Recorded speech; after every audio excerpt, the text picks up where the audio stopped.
ஸ்தோத்திரம். உங்களை பார்ப்பதில் சந்தோஷம்.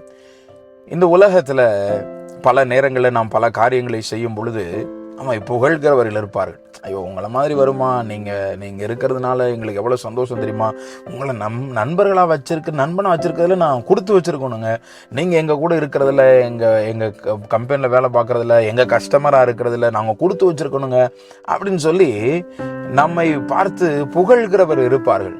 ஆனால் சிறிது நாள் கழித்து அல்லது சில சமயங்கள் கழித்து ஒரு சூழ்நிலை வரும் பொழுது இவர்களா நம்மை பற்றி இப்படி பேசுகிறார்கள், ஐயோ நேத்து தானையா என்னை பற்றி நன்றாக பேசிக் கொண்டிருந்தார்கள் என்று சொல்லி நமக்கு நாமே நினைக்க தோன்றும்.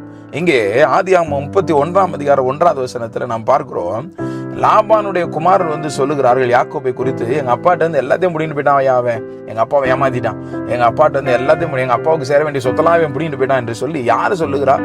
லாபானுடைய குமாரர் சொல்லுகிறார்கள். இதற்கு முன்பதாகத்தான் லாபான் சொன்னார், அப்பா நீ வந்த பிறதான்ப்பா நான் ஆசீர்வாதமா இருக்கேன், இதற்கு முன்பதாக இந்த இப்படிப்பட்ட ஆசீர்வாதம் எனக்கு இல்லை, நீ இருக்கிறதுனால எனக்கு ஆசீர்வாதம் இருக்கு, அதனால இன்னும் கொஞ்சம் நாள் என் கூட இருன்னு என்று சொன்னது யாருன்னா லாபான்.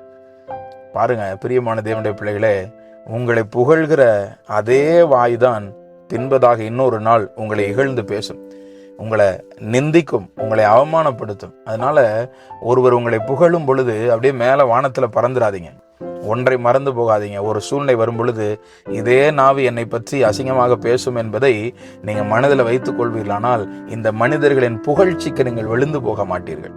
மனிதருடைய புகழ்ச்சி, இந்த ஒரே வாய் எது புகழ்ந்ததோ அதே வாய் தான் உங்களை இகழும். கவனமாக இருங்கள்.